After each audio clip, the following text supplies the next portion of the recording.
Welcome to Ignorance Unleashed with your host Salvatore Cavalieri. Hey. So this video today is about for rent by owners but directed to real estate agents. Who are these real estate agents? Well, if you're a real estate agent that wants to grow your property management business, calling for rent by owners could be a great opportunity. Okay, but it comes also with caveats or watch outs. Okay, like anything, So let's first point out the reasons why an investor or an owner wants to rent a property by themselves. Okay, typically in so many visits that I made, phone calls, made appointments, and going and see those landlords, they typically have a perception that what we do doesn't have any value. So it's extremely important that you prepare a package of value to them. When you do the presentation, this is what I'm going to do for this fee, this is what I'm doing for this one, and this is what I'm going to do for this one. For example, I have three. Okay, three choices, right? Now, so most of them, they want to avoid paying the commission because they think that they can do it themselves well, and also they think that they can save the money. Okay? Some of them are experienced. They have done this for years. But lately, I have seen that many of them that have been doing this for years, they have been very lucky for so many years. They do very improper things. They have leases that they really do not protect them at all. They have properties that they are neglected or just don't know how to fix them, or they go for the cheapest thing around. So they contract someone that has no license, no nothing, no warranty, and things like that. And also, of course, when they're trying to rent the property, most likely they get smooshed by someone who speaks nicely and beautifully, and they put someone who's going to give them problems. In my office, a lot of landlords that have multiple properties come to us to kind of fix the whole mess. Okay, so when you meet this landlord, but before meeting, of course, you set up the appointment over the phone, and you have to have a checklist of what things to ask in there. But let's assume right now where the homeowner, you went for the list, the appointment for the rental listing appointment, met this person. Typically, this person is calling you because he's curious. They want to find out what price are you paying. They are very ignorant typically, and they think all agents offer the same thing. That's not the case. Okay, and also they always tell you, well, if you bring someone, it's like that for sale by owner. If you bring someone, I'll pay you the commission. So, and the property has been sitting on the market. Typically, what I see is not only that they are exposing themselves to all these liabilities, but on top of that, the price that they put out in the market, it is way overpriced. Way overpriced. They don't have the tools, or they don't know how. They don't have the know-how, and they list the property $300 and $400 more. And typically, I ask them, Mr. Mrs. Smith, why do you think your home? I show them the comparables, the close comparables of rentals, and they say, no, why do you think your home is worth $300 more for a tenant? That there are other choices out there available. And better choices typically. And they typically tell me, no, because my house, my kitchen, the handles in the kitchen are newer. Because I put a water heater, because I did something and this and that. In general, those are repair and maintenance things that the person has done, or upkeep, that they are really not worth $50 more to anybody. See, tenants are tenants for a reason. Many tenants are in this situation because they have a job that sometimes they need to rotate states and locations. They need to move out. So they have a car, as beautiful as this property is, but they can go somewhere else. They're not buying there, and they're not going to make that neighborhood their lifetime location. So the fact of the landlord thinking, oh my God, my cul-de-sac is the best in town. Yeah, okay, it's a cute add-on, let's say, or feature outside the property. But reality, the tenant is going to stay there 2 to 3 years. I have great tenants staying in great properties, in great locations, but according to them, their great location is someone else. I had an amazing property. I still have it. A 6-bedroom cinema, unbelievable location in Orlando, and I had for 2 years these tenants, very nice people, and then man, they could have bought. They had the resources to buy in the same neighborhood. They moved 50 miles out because they thought that that other location fit better them. Okay. So landlords, be realistic. If you put marble throughout the house, you're not going to get your money back on that one. It's going to look nicer. Maybe you're going to get more showings, but getting paid more is very unlikely.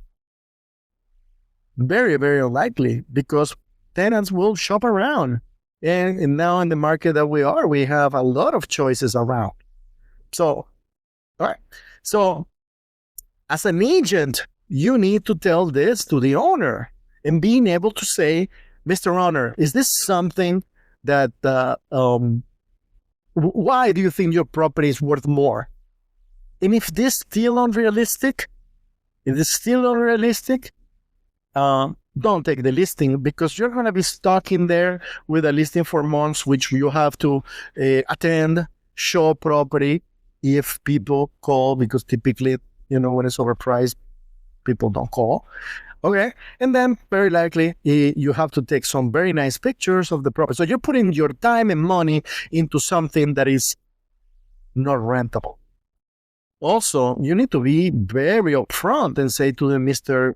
Owner, Mr. Owner, your property is overpriced by $300. Well, let's test the market. Well, let's test the market for 1 week or 5 days. If nobody calls or no appointments, then we drop the price $200. Would you agree with that?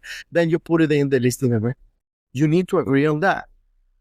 And then you take the listing. Right? Don't take a listing knowing that it's overpriced and never disclosing to the landlord that it's overpriced, and then asking the client, the investor, to lower the price in the future. You need to be upfront and tell the people what it is. This is professional, it's ethical, right? You need to do that. So a rental presentation is very similar to a sales presentation. It's very, very similar. Now, there is one big difference. When you are in a transaction that you sold a property for someone, that you listed and you sold the property for someone, typically you don't have to continue a relationship. Probably that person, hopefully you see him from another transaction, or maybe you get a referral from that person, but usually it's a transaction that ends.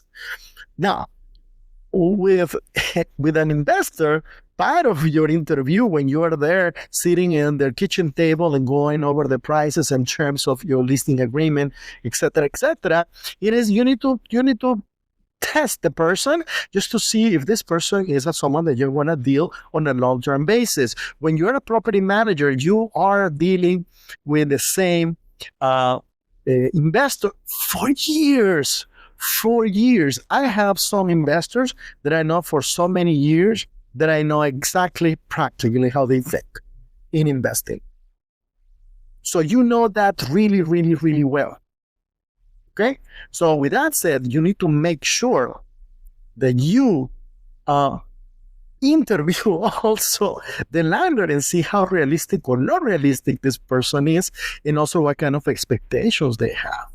All that there is a checklist. When you're over the phone qualifying the person, you should ask those questions always and find out what are the expectations. If the expectations are realistic, probably it's time to say, thank you, but if I find someone that's interested in your home, because I get so many phone calls from prospective tenants that want to live in the area where you are, I'll forward that to you. I have done that countless of times, because they're not realistic.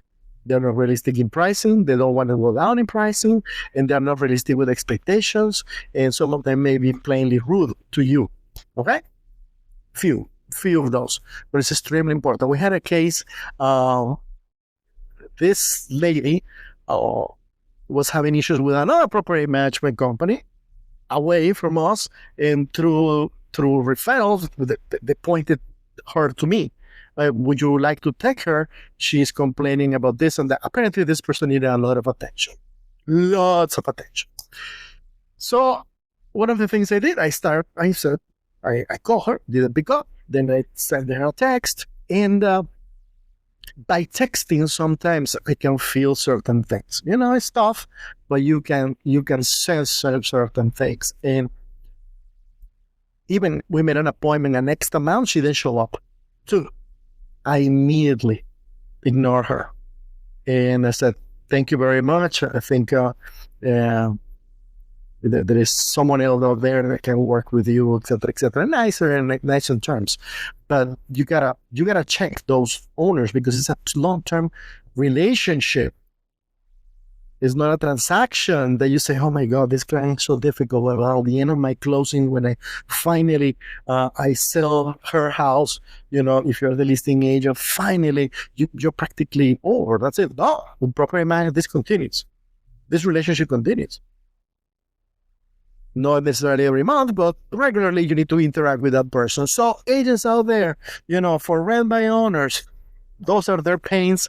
You walk around those pains, solve those problems, make sure that you interview the person correctly, that you feel that there is a good connection, that her or his objectives are in line with your objectives, that you can deliver.